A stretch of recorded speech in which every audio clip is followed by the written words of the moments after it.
Mark, I am asked all the time, why are you and Mark doing this heartfelt leadership thing? You know, I'm not sure I ever really asked you that. Why are you doing this? So we can't do ladies first? I asked you first.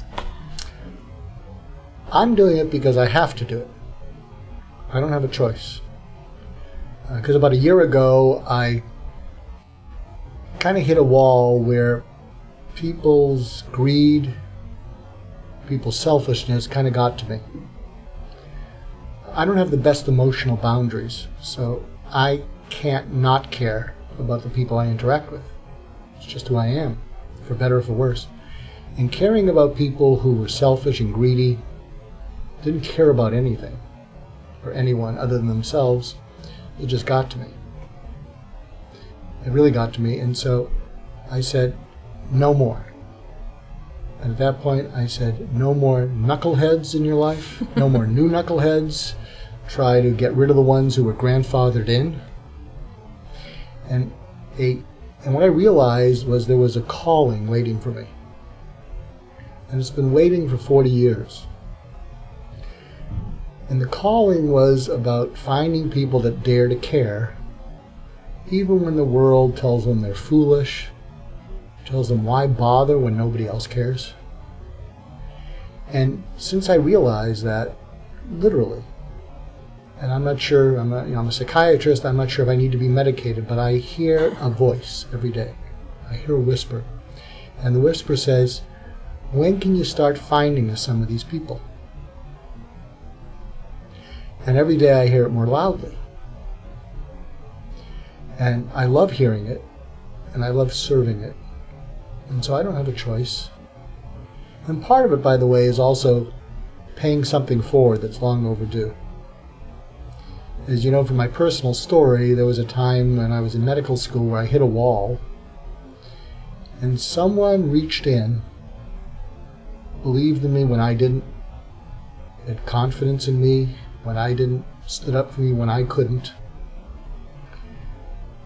And when I didn't think there was much of a future, he said, there's a future for you, but you have to make it to your future. And I got a little sidelined, having a family, supporting a family, doing all the things you need to do to be a provider. My kids are grown, and I'd like to think they are fine and good and in the right direction. And so this calling has found me. It also told me that I can't do it alone, and that's why I'm doing it with you. Wow, thank you. So why are you doing it, Deb? Well, there are a couple of reasons why I'm doing it, Mark. I would say that the first reason is because I spent 30 years in corporate America, working in Fortune 100, Fortune 200 companies, very large companies.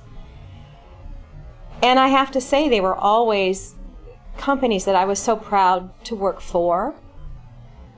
However, over the course of the last decade, I see a very different kind of corporate America.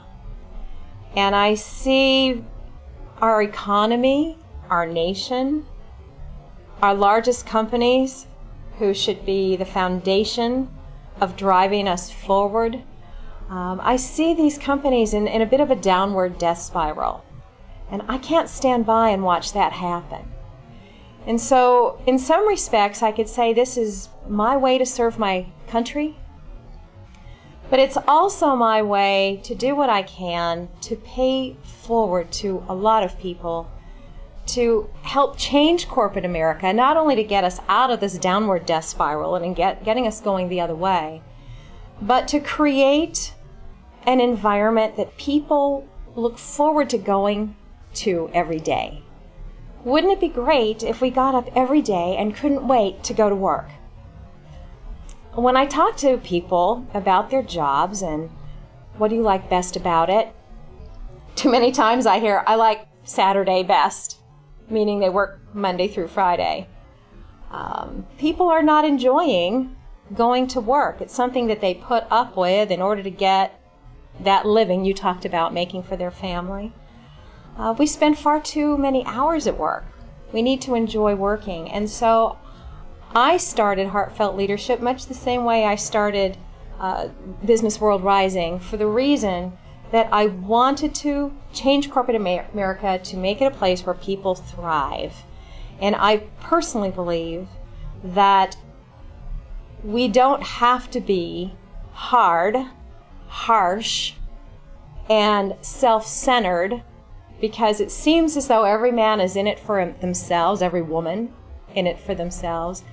We need to be in it together, and together we will make it better. So that's really the overarching reason why I'm doing this. And as you know, much like you have your own story in your background, I have a story in my background too, where some wonderful people saw something in me and paid something forward to me that I will spend the rest of my life paying forward to others to help make their lives, to make other people's lives better. And so Heartfelt Leadership has a very much a twofold meaning for me. That's great. You know, in our early journey, a number of people are saying, isn't heartfelt a little bit soft? Isn't it too squishy?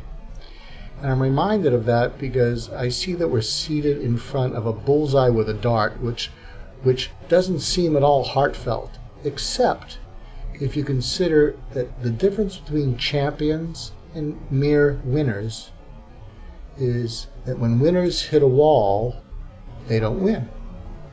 But when champions hit a wall, they reach in to something called heart, and it's anything but soft. And I think if we can find those heartfelt leaders who stand up for their people, stand by their people, stand up to what's wrong, stand up against what's wrong, I think if we can identify those people, inspire them, get them to inspire each other, I think maybe we have a shot at creating a world that when it hits a wall and it reaches for something, it finds heartfelt leaders. That's a great point. You know, it's interesting. I have an awful lot of people who I love to ask them the question, who can you point to that you think is a great leader? Someone that you've worked for or worked with in your life.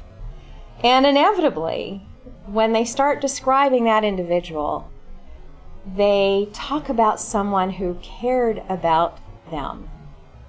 They don't talk about somebody who was firmly looking at the bottom line and setting aggressive goals and making sure that we got those goals done at all costs. To the contrary, those people who were those leaders did have very aggressive goals, but the difference is people wanted to help them achieve those goals, and they wanted to do it together because they knew that that person really cared about them, and so it was their way to pay back and pay forward to that individual to accomplish something together. So there's something in it, I think, with almost anyone I've talked to, that when folks define the leaders that they believe were the best leaders in their life, or the leaders that they want to work with and work for in the future, are people who are people-oriented and who care about helping them become all that they can be, rather than only caring about themselves. You know, I think if there's anyone watching this who says, caring's too soft, why should I care? What I'd say to them, it's never too late to find that person or become that person, and we're here to help them do it. I can't wait. Looking forward to it. I'm going to ride this into the sunset, my dear. I'm going with you. Great.